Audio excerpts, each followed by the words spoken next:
Kok lampunya mati sih udah mau live juga? Aduh nggak ada orang kayak gini mati lampu, wah mancing nih. Aduh nggak bisa nih kalau kayak gini nih. Seperti mati lampu, seperti mati lampu ya sayang. Ah udah, jadi mancing-mancing kayak gini bawanya mau joget mulu nyalain dong. Kita kan udah mau live nih. Ah gini dong. Astagfirullahaladzim. Kayak ngeliat setan. Kaget dari tadi ada di sini. Iyalah, Ya Allah. ngelihat pas joget-joget. Beneran. Apa-apa. Itu lagunya nyasar tahu kan? Nasar. Astaga. Tapi lampu emang kayak gitu. Kadang redup, kadang terang, kadang juga mati. Seperti iman. Iman mati lampu. Iman tuh bisa redup, bisa terang benderang, tapi bisa juga mati. Seperti mati lampu sayang. Seperti Malu-maluin. Virus nonton gak? nonton. Mending jangan dinyanyiin, mending dijadiin tema aja. Seperti mati lampu. Bagus tuh Ustaz. Kalau gitu kita belajar aja pagi hari nih. Bener. Seperti mati lampu.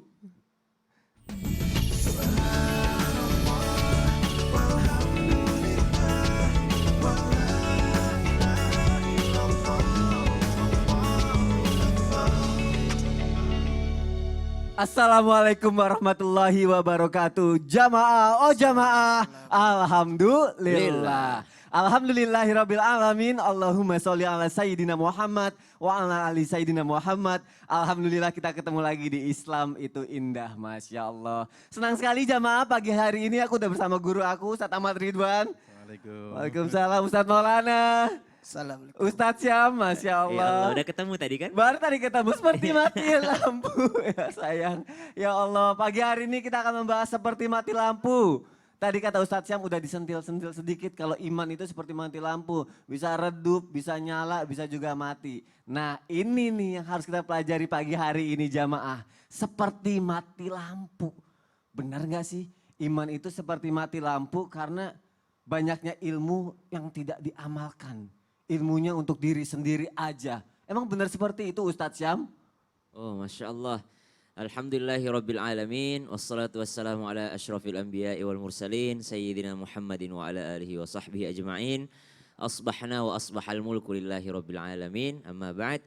Assalamualaikum warahmatullahi wabarakatuh. Waalaikumsalam warahmatullahi wabarakatuh. Iman itu seperti cahaya. Masya Allah. Seandainya kata Rasulullah ditimbang imannya Sayyidina Abu Bakar As-Siddiq radhiyallahu anhu wardah dengan imannya seluruh penduduk bumi, maka masih lebih berat imannya Sayyidina Abu Bakar As-Siddiq selain Rasulullah sallallahu alaihi wasallam. Kemudian yang lebih hebat lagi imannya, jadi kalau diibaratkan itu imannya Sayyidina Abu Bakar seterang cahaya yang sangat terang. Maka di bawahnya lagi ada imannya para sahabat yang lainnya. Di bawahnya lagi ada imannya para wali bagaikan bintang-bintang cahayanya. Dan imannya seorang awam itu bagaikan yang namanya cahaya lentera yang menuntunnya, yang memberinya jalan gitu. Jadi kalau ada orang tanpa iman maka dia yang namanya tanpa lentera atau tanpa penerangan pada jalannya. Jadi jelas gelap. Izin guru-guruku Ustadz Ahmad Ridwan, Ustadz Maulana, Mas Soni yang dimuliakan Allah Subhanahu wa taala serta seluruh jamaah yang dimuliakan Allah Subhanahu wa taala. Lalu dikatakan tadi ilmu yang tidak diamalkan ya. Ilmu yang tidak diamalkan kan bersambung ini di dalam ayat di dalam Al-Qur'an Allah Subhanahu wa taala gandengkan iman dan amal tadi. Kemudian Allah gandengkan tentang iman dan ilmu tadi. Yarfa'illahu alladhina amanu minkum walladhina utul ilma darajat. Allah mengangkat derajat seseorang yang beriman, walladzina utul ilma, dan juga Allah itu mengangkat lebih tinggi lagi orang-orang yang berilmu. Tapikah adakah manfaat daripada ilmu yang tidak diamalkan? Sungguh manfaat ilmu yang tidak diamalkan itu dirasakan bagi dirinya sendiri. Tapi yang namanya ilmu semakin dibagikan justru semakin bertambah. Kita membagikan di acara pagi-pagi Islam itu indah, gak mungkin kalau gak belajar semalam. Gak mungkin kalau nggak membaca materi sebelumnya. Jadi orang akan membagikan ilmunya pasti dengan dia belajar sebelumnya. Maka orang-orang yang mengamalkan ilmunya, orang-orang yang membagikan ilmunya justru manfaatnya kembali kepada dirinya sendiri. Bukankah dalam suatu sabda Rasulullah SAW pernah bersabda bahwasanya khairukum man ta'allamal Qur'an wa'allama, sebaik-baik daripada kalian adalah belajar Al-Quran. Tapi belajar Al-Quran belum cukup, harus yang namanya wa'allama dan juga mengajarkan kepada orang lain. Tapi tidak dinafikan, baru belajar saja sudah mendapatkan keutamaan, sudah mendapatkan cahaya, sudah terang benderang hidupnya. Apalagi jikalau dibagikan kepada orang lain. Ada satu kisah yang luar biasa dari Damaskus, Masya Allah. Baru saja kemarin kami mendengarkan kisah yang sangat luar biasa ini. Tentang penggali kubur yang memberi kesaksian bahwasanya ada orang meninggal, jenazah masuk ke dalam kuburnya. Lalu si penggali kubur ini pingsan dan melihat taman surga. Dan si jenazah ini ada yang membawa dengan dua malaikat yang menunggang kuda. Seperti mimpi. Lalu beberapa bulan kemudian seorang wanita datang kembali mengantarkan jenazah. Seperti itu lagi. Lalu dalam keadaan yang kedua ini dia tidak pingsan. Lalu dikatakan kepada sang ibu, siapa yang meninggal ini? Beberapa bulan yang lalu anakku meninggal dunia. Yang ini anakku meninggal dunia. Beritahu aku apa amalan mereka. Sehingga saya melihat mereka dibukakan taman surga seperti tempat yang sangat indah. Kalau bisa saya bayangkan itu adalah taman surga. Lalu kata sang ibu, yang dulu meninggal itu adalah anakku yang menuntut ilmu, seorang pelajar. Yang kedua ini yang meninggal adalah seorang tukang kayu. Apa kemuliaan tukang kayu ini? Dari pekerjaan dia membiayai adiknya untuk menuntut ilmu. Lalu si penggali kubur ini Masya Allah setelah kejadian itu dia masuk ke dalam majelis dan mengatakan saya mau belajar. Umurnya 60 tahun dan Masya dikenal Allah. menjadi seorang ulama besar di Damaskus sehingga keturunan-keturunannya pun menjadi demikian. Masya Allah. Tadi Ustadz Syam bilang kalau misal ilmu gak akan menjadi ilmu nih kalau kita tidak mengamalkan kepada orang lain. Tetap bermanfaat, Tetap tapi bermanfaat. bagi diri sendiri Tapi kalau akan kasusnya redup. gini, ada yang ngamalin ilmu, yang ngasih tahu nih nyebarin ilmu. Tapi yang nyebarin sendiri malah tidak mengamalkan ilmu yang disebarkan itu. Berarti imannya tetap berkurang dong, meredup juga dong. iman. Meredup karena tidak ada yang namanya penambahan dalam dirinya. Kan iman harus dilatih. Oh, dia Yazid cuma- wa yanqus gitu kan. Bertambah, berkurang, terbolak-balik, terbolak-balik. Oh, dia cuma nyebarin aja tapi dia sendiri tidak Betul. mengaplikasikan dalam hidupnya juga ya. Iya. Nauzubillahi min dzalik. Baik, Masya Allah, jazakallah khair Ustadz Syam. Sama-sama, Kita Ustadz. lanjutkan lagi jamaah yang ada di rumah. Kita akan belajar pagi hari ini biar iman kita tidak redup tapi terang benderang menerangi sekitar kita, Masya Allah. Baik, sekarang aku punya tayangan ini dari Desa Temboro yang dikenal dengan sebutan Kampung Madinah atau Kampung Syariah. Wah, penasaran kan? Langsung aja kita lihat tayangannya. Silakan. Selain karena budaya pakaian yang kental budaya Arab, faktor ini juga membuat Kampung Temboro ini dikenal luas sebagai Kampung Madinah. Pada saat jelang sholat 5 waktu dan azan dikumandangkan, maka semua toko dan kios tutup. Semua itu terjadi tanpa diperintahkan, alias atas kesadaran warga itu sendiri. Mereka pun berbondong-bondong ke masjid menunaikan sholat 5 waktu. Dan aktivitas kembali ramai setelah selesai sholat. Nah, di kampung ini beda loh. Masjid-masjidnya selalu ramai dengan jamaah sholat subuh. Dan jamaahnya tidak jauh beda dengan sholat 5 waktu lain. Bahkan jamaah sudah berbondong-bondong ke masjid sebelum jam 3 dini hari untuk melaksanakan sholat tahajud berjamaah dan melakukan amalan lain seperti zikir serta baca Quran sembari menunggu sholat subuh. Selain itu, Masjid di Temboro memiliki banyak penghafal Al-Quran atau biasa dikenal dengan nama tahfidz. Masya Allah. Sepertinya kalau kita ada di situ iman kita nggak akan redup kali karena berusaha saling menerangi satu sama lain ya Ustaz ya. Karena walaupun kecil, tapi karena bersatu, Iya. jadi pasti kelihatan terang. Jadi kelihatan terang ya. Iya. Itu faktor lingkungan berarti ya Ustaz ya. Baik, gini deh kalau bicara faktor lingkungan, misalnya nih Ustaz kalau tadi kan di Kampung Madinah ini kan kita saling menerangi satu sama lain. Iya. Tapi kalau kita ada di lingkungan di mana lingkungannya nggak support gitu. Iya. Jadi di lingkungan itu masih banyak yang maksiat, masih ada yang berbuat jahat. Oke, contoh deh ruang lingkupnya kita lebih kecilkan lagi ya, keluarga. Kita mau berbuat baik tapi keluarga kayak tidak mendukung, malah kayak kenapa sih harus kayak gini? Itu kita harus gimana Ustadz? Apakah kita kabur aja keluar dari lingkungan itu supaya iman kita terjaga? Kita harus gimana nih Ustadz Maulana? Silakan Ustadz. Baik, bismillahirrahmanirrahim. Izin Ustaz Saer, Ustaz Sam, Mas Soni dan semua yang ada di sini termasuk yang lagi di rumah. Bukan berarti yang berceramah ini lebih baik daripada yang mendengarkan. Tapi kita saling mengingatkan. Bismillahirrahmanirrahim. Assalamualaikum warahmatullahi wabarakatuh.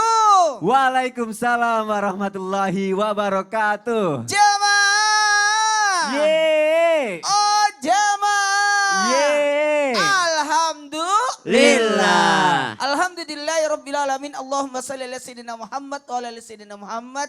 11 Zulqaidah hari ini mudah-mudahan kita mendapatkan keberkahan. 19 hari lagi kita akan masuk bulan Zulhijjah. Sekalipun kita tidak bisa ke tanah suci karena faktor keadaan, harus dalam keadaan aman, aman daerah, aman diri dan sebagainya. Maka kita bisa mengamalkan ibadah di awal 10 Zulhijjah. 1 sampai 10 Zulhijjah. Persiapkan. Bismillahirrahmanirrahim. Kalau berbicara masalah iman, iman itu kan naik turun. Dan juga ada kaitannya dengan lingkungan.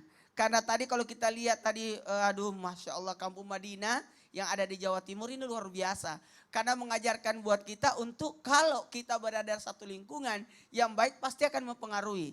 Nah pertanyaan dari Mas Sony jadi tantangan. Gimana nih ini jadi tantangan sebenarnya. Kita sudah mau hijrah, kita sudah mau jadi baik. Tapi ternyata lingkungan tidak mendukung. Karena saya bersyukur karena juga berada dalam lingkungan pesantren. Otomatis saya dan keluarga ikut serta dalam pesantren tersebut. Bahkan anak santri sempat tinggal juga di rumah. Karena faktor jamaah atau dalam artian santri yang membeludak. Nah kalau berbicara seperti ini mohon maaf tanpa menggurui, mohon izin. Ketaatan itu harus dibuktikan dengan amal soleh. Tadi yang sesuai dianjurkan oleh Ustaz Sam tadi. Sesuai dengan keimanan seseorang. Tapi ingat ya, mohon maaf. Iman itu beda dengan iman seseorang kan masing-masing beda. Apalagi ada imannya para nabi, imannya para malaikat. Kalau setan kan menurun. Kalau para malaikat stabil. Tapi kalau iman para nabi makin naik. Sementara kita ini iman itu naik turun. Nah, kalau bahasa sekarang adalah bahasa tema kita hari ini keadaan redup, keadaan terang, kalau dikasih minyak itu akan terang lama. Iya. Jadi harusnya kalau perlu dijaga.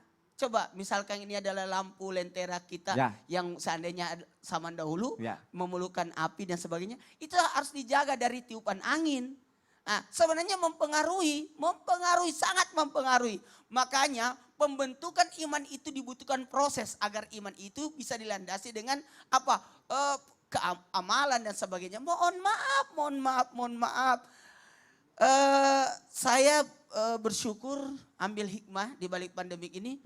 Karena kita tidak boleh kemana-mana jadi salat berjamaah di rumah. Sampai sekarang masih anak-anak kalau sudah waktu salat pasti nungguin. Jadi ke bawah terus ya Ustaz ya? Faktor lingkungan. Mau tidak mau awal-awalnya memang repot. Tapi karena bisa karena biasa. Karena sudah terbiasa alhamdulillah aman. Mungkin kalau maaf saya lihat di Instagramnya Mas Sony. Ya kalau bikin promo Islami Tindak kan menarik juga. Karena anak-anaknya ikut serta. Nggak usah diajarin acting. Karena pasti. Lalu mohon maaf perlu dibarengi adanya satu pembelajaran, ada majelis, ada keadaan, termasuk orang tua yang punya tanggung jawab atau andil untuk bisa mengajarkan kepada anak-anaknya. Kalau misalnya nih Ustadz dari kita mau hijrah nih, tapi dari keluarga kayak, aduh ntar dulu lah ngapain, terus akhirnya ngelarang gitu kayak seolah-olah aneh gitu, itu kita tetap aja di situ atau kita harus pindah aja dari rumah kita sih? Saya tidak mengajarkan untuk meninggalkan rumah. Tapi ada baiknya jadikan dia adalah sebagai cambuk buat kita jadi lebih baik. Kita tidak mungkin bisa sampai ke satu tempat kalau kita tidak menggunakan ombak. Ya ombak itu memang tantangan tapi kita harus melewati. Berarti anggap aja itu ombak yang akan membawa kita ke arah lebih baik ya tantangan itu ya. Justru kalau ada tantangan kan dakwahnya Nabi 3 tahun keluarga dulu. Dakwahnya Nabi 3 tahun itu di rumah dulu. Di rumah dulu. Nanti setelah itu baru bisa kemana-mana. Oh Masya Allah, berarti siapa tahu malah kita bisa mengajarkan yang baik ke keluarga secara tidak langsung ya Ustaz Ustaz jadi mendukung. Masya Allah, baik jazakallah khair Ustaz Maulana. Nah, ya berarti kita gak perlu takut lah untuk kita. Jangan. Kita tetap harus semangat, malah kalau bisa tetap mengajarkan kebaikan kepada keluarga kita. Insya Allah jadi kita hijrahnya sama-sama jadi lebih baik semuanya. Baik jamaah, kita lanjutkan lagi tausiah kita biar gak mati lampu. Biar terang benderang. Sekarang ada yang mau aku tanyain sama guru saya Ustadz AR, Ustadz Ahmad Ridwan. Iya gimana? Ustadz, sehat Ustadz? Sehat Alhamdulillah. Masya Allah. Ustadz kita sedang membahas iman. Tadi kalau kata Ustadz Maulana kan iman tuh naik turun ya semuanya. Nah aku pengen tahu nih. Apakah keimanan kita bisa dibilang seperti mati lampu? Kalau misalnya kita mendengarkan lantunan ayat suci Al-Quran itu. Hati kita tuh udah gak bergetar lagi. Seolah-olah kayak apa ya udah tidak menerima kebenaran lah itu Ustadz. Sebenar seperti itu gak sih Ustadz Ahmad Ridwan? Silakan Ustadz. Baik, bismillahirrahmanirrahim. Tabe Ustadz Maulana, Ustadz Syam semua. Bismillahirrahmanirrahim. Alhamdulillah wassalatu wassalamu ala Rasulullah wa ba'du. Kalau melihat apa yang dikatakan oleh Mas Soni tadi, maka teringat ucapan seorang Sufyan Ats-Tsauri, seorang ulama besar dari kalangan tabi'in. Beliau mengatakan tentang ayat kedua dari surah Al-Anfal, surah ke-8 ayat kedua. Kata beliau bahwa ini adalah innahu syakhsun, ini adalah seseorang yuridu al-ma'siyah, dia ingin melakukan kemaksiatan. Kemudian fayuqalu lahu ittaqillah, dikatakan kepadanya, takutlah engkau kepada Allah, bertakwalah engkau kepadanya. Fayuqalu lahu ittaqillaha fayajillu qalbuhu, maka hatinya menjadi terenyuh, takut begitu. Nah, itulah yang menjadi alasan kenapa Allah Subhanahu wa taala mengatakan tadi bahwa apabila disebutkan nama Allah, allazi idza dzukirallahu wajilat qulubuhum wa idza tuliyat alaihim ayatuhu zadatuhum imana, bertambah keimanan itu dengan dibacakan ayat Allah Subhanahu wa taala. Lantas apakah kalau dia tidak lagi bergetar, tidak lagi takut, tidak lagi adanya rasa begitu, apakah benar-benar mati iman kita? Maka kita katakan bahwa sesungguhnya apa yang dikatakan Allah juga di dalam Al-Quran di surah Al-Baqarah, itu perihal tentang orang munafik. Allah Subhanahu wa taala mengatakan, "Masaluhum kamatsalil ladzi istawqada nara. Falamma adha'at ma haulahu dhahaballahu binurihim wa tarakahum fi dhulumati la yubsirun." Keadaan orang-orang munafik kelak di akhirat, kata Allah, itu seperti orang yang membawa api ya sebesar ibu jari. Di dalam kitab Adwaul Bayan, Syekh Muhammad Amin Syinqiti mengatakan bahwa sebesar ibu jari itu dibawanya terus takut dia tertimpa angin dan mati. Pernah nggak naik gunung begitu? Bawa bawa lilin misalkan dulu lenteranya belum ada senter. Ya obor, takut kena angin terus mati. Jadi hilang arah kalau mati. Nah, seperti itu. Begitulah iman juga. Jadi artinya tatkala seorang yang kena penyakit munafik terus imannya terkikis, imannya kemudian berkurang, bahkan bisa hilang seperti kata penjelasan guru-guru kita tadi. Nah, makanya dari inilah apa yang dikatakan Allah di dalam ayat itu tadi, salah satunya yang membuat iman terus naik adalah mengingat Allah dan membaca ayat-ayat Al-Quran gitu. Masya Allah. Itu Tapi dia. kalau kita lagi baca Al-Quran nih tiap hari, tapi kita nggak ngerti maknanya, nggak bergetar, itu gimana? Oh, Ustaz? teruskan aja. Teruskan Bahkan ada sebuah riwayat dari Rasulullah SAW, jika ada seorang bermaksiat kemudian dia masih sholat, teruskan saja sholatnya. Bukan berarti teruskan maksiatnya. Ya. Karena apa? Karena satu waktu nanti sholatnya akan menghentikan maksiatnya. Oh, Begitu. berarti itu namanya proses ya Ustaz ya. Proses. Kadang aku suka kalau misalnya dengar azan tuh, aku mikir, nih hati aku bergetar tuh sampai nangis. Aku mikir, ini apa karena keimanan aku bertambah atau karena aku banyak dosa ya? Ya bisa dua-duanya. Bisa dua-duanya ya? Tatkala kita mengingat Allah Subhanahu wa taala, hati kita bergetar, meneteskan air mata. Hati dengan mata itu punya ikatan yang kuat. Iya kan? Gimana ikatannya? Iya, ikatannya begini Ustaz. Tatkala Nabiullah Ya'qub alaihissalam itu dirundung sedih, dan sedih itu kan amalan hati. Ya. Tatkala amalan hati itu begitu kuat, sedih, makanya matanya sampai buta. Nah, sampai seperti itu. Ya. Saking sedihnya terus menangis terus mengingat anaknya Yusuf alaihissalam, kemudian Bunyamin. Nah, itulah sampai menangis dan buta. Nah, itulah yang makanya tadi katanya, kenapa kok saya nangis? Apakah saya ingat dosa atau bertambah iman bertambah saya? Bisa imannya. keduanya. Oh, bisa keduanya. Tatkala ingat dosa, kemudian kita Nangis. nangis, bertambah iman Kalau kita. ada yang sudah tidak nangis-nangis lagi, Berarti karena udah terbiasa, kayak baca istighfar. Oh, itu bisa Orang yang juga. habis dosa kan kalau Iya. istighfar langsung nangis. karena udah biasa Tapi mungkin ya. yang biasanya, maaf ya, Iya. katakan tidak berdosa lah, tapi dia tetap istighfar, tapi tidak nangis. Tidak jadi ukuran bahwa dia Cakep. begitu. Oh, berarti itu juga bukan patokannya. Palingnya kita ngelakuin sesuatu mungkin tetap istiqomah ngelakuin itu. Betul, Rasa betul. belum dapat Tapi tetap menarik lakukan juga ya Ustaz ya. Jadi bukan berarti aku kan enggak salat, Oh, aku kan banyak dosa. Kalau begitu aku enggak usah salat, tetap salat. Tetap sholat, Masya Allah. Berarti tidak ada alasan untuk meninggalkan ibadah kita jamaah Iya. ya. Masya Allah. Pembahasan kita semakin menarik loh jamaah. Biar bagaimana caranya iman kita tidak redup, tapi tetap terang dan benderang. Bahkan menerangi sekitar kita. Baik, kita lanjutkan lagi tapi sekarang wah. Ini jamaah yang ada di rumah aku tahu nih. Penasaran, udah nungguin segmen yang satu ini. Ensiklopedia Islam. Baik, langsung aja kita lihat Ensiklopedia Islam bersama Ustadz Syam. Silakan Ustadz.